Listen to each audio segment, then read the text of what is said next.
নমস্কাৰ বন্ধু বান্ধৱীসকল, আশা কৰোঁ আপোনালোকে সকলোৱে ভালে আছে। মই আপোনালোকক দ্বিতীয় দিনৰ কিছু দৃশ্য দেখুৱাবলৈ যত্ন কৰিছোঁ। দিনটো আমি কেনেকৈ শ্বুটিং কৰোঁ, কেনেকৈ কৰা হৈ আছে।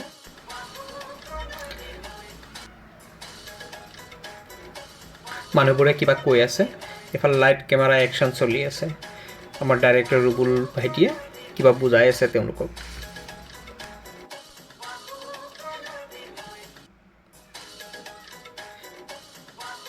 খুৰীজনীয়ে কিবা কৈ আছে, ৰুবুলকে কৈ আছে নে কাৰোবাক কৈ আছে। আকৌ আইতাগৰাকীও আহিছে, কিবা এটা দেখুৱাইছে, কৈছে।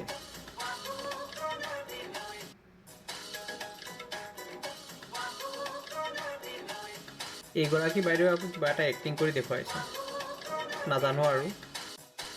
মণিবৌ হাতযোৰ কৰি ওলাই আহিছে, কিবা হৈছে। আপোনালোকে বিতং জানিবৰ কাৰণে, বিতং চাবৰ কাৰণে আপোনালোকে আমাৰ ইউটিউব চেনেলটো ছাবস্ক্ৰাইব কৰিব লাগিব। জানে চাগে আমাৰ ইউটিউব চেনেলটোৰ নাম হ'ল DD চিনে প্ৰডাকশ্যন। শুভ মুক্তিৰ লগে লগে আপোনালোকে চাবলৈ পাব DD চিনে প্ৰডাকশ্যনৰ বেনাৰত বাপুকনৰ বিলই। ইয়াত আকৌ স্কুলৰ ছাত্ৰ ছাত্ৰীসকলৰ লগত মণিবৌয়ে ফটো লৈছে।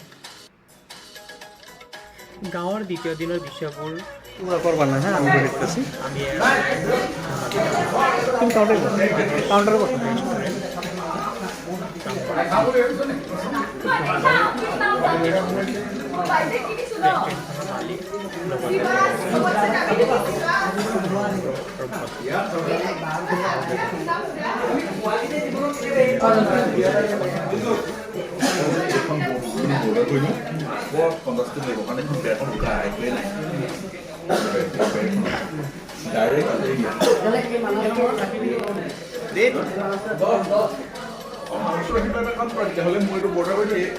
এইফালে অমিতাভ দা আমাৰ এইখন মানুহ বাৰ কেনেকুৱা লাগিছে?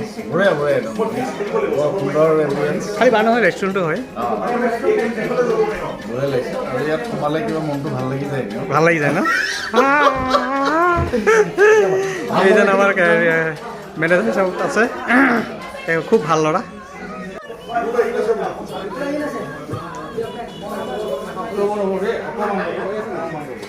ৰেষ্টুৰেণ্টৰ মালিকসকলৰ পৰা মণিবৌ, অমিতাভ দা আৰু অংকিতা কিবা খোৱাৰ ব্যৱস্থা কৰি দিছে। ধেমাজি টাউনৰ শ্বুটিং সমাপ্ত কৰি আহিয়ে ঘৰ পালোহি। ঘৰত ৰাতিৰ দৃশ্যবোৰ ল'বৰ কাৰণে আমাৰ সকলোৰে মৰমৰ প্ৰহ্লাদ দা মেকআপ লৈছে। এইফালে আমাৰ সৰু ছোৱালীজনী অংকিতাৰ লগত খেলি আছে।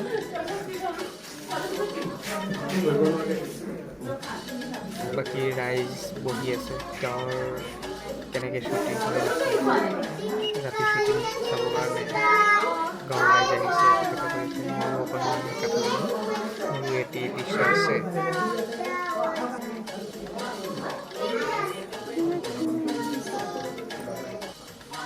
এতিয়া আমাৰ মাইনাও অকণমান মেকআপ লৈছে, তাইৰো খুব চখ মেকআপ ল'বলৈ। তাৰ বাবে আমাৰ গৌৰৱে অকণমান মেকআপ কৰি দিছে, কিন্তু তাই কোনো অভিনয় নকৰে, মানে জাষ্ট তাক সান্তনা দিবৰ কাৰণে মেকআপ কৰি দিছে। তাৰ এটা সামান্য চিন আছে অহাকালি, কিন্তু আজি একো নাই। এতিয়া তাইৰ মন সন্তুষ্ট কৰিবৰ কাৰণে এই মেকআপখন কৰি দি আছে।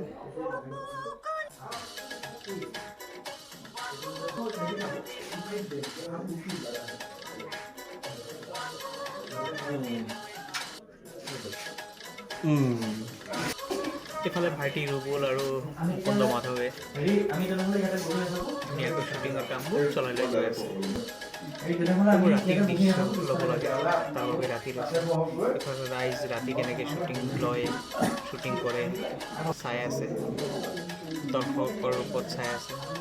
অংকিতাৰ দৃশ্য আছে, অংকিতা মেকআপত বহি গ'ল। যিকোনো ছবিৰ শ্বুটিংবোৰ আমি যিমান সহজ বুলি ভাবোঁ, কিন্তু তেনেকুৱা সহজ নহয়।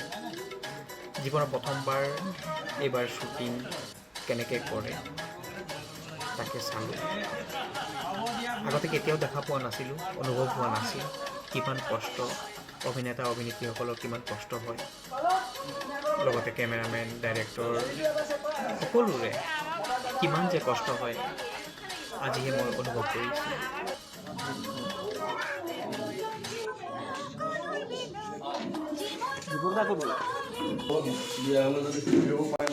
ককা কেনেকুৱা লাগিছে? খুব ভাল লাগিলে এই আজি এই ধেমাজিৰ শান্তিপুৰত আহি পেলাই আৰু বিশেষকৈ তোমালোকৰ ঘৰত আহি আমি যি বাপুকোনৰ বিলৈ শ্বুটিং কৰিলোঁ মই সঁচাকৈ খুব ভাল পাইছোঁ। সকলো ফালৰ পৰা এটা মানে সুন্দৰ পৰিৱেশ চবৰে মৰম সাদৰ মই আপ্লুত হৈ পৰিছোঁ।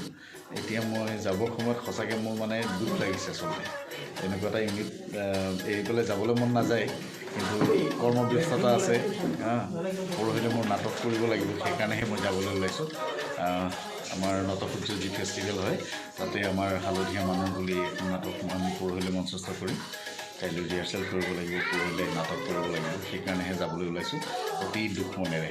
আৰু মই চবকে মোৰ ফালৰ পৰা বহুত মৰম দিছোঁ, বহুত শুভেচ্ছা দিছোঁ আৰু আমাৰ বাপুকোনৰ বিলৈ সফলতা কামনা কৰিছোঁ। সকলোকে আজি নিজৰ পুখুৰীৰ পৰা ধৰা মাছেৰে খুৱাই বুৱাই তেওঁলোকক আজি বিদায় দিছোঁ।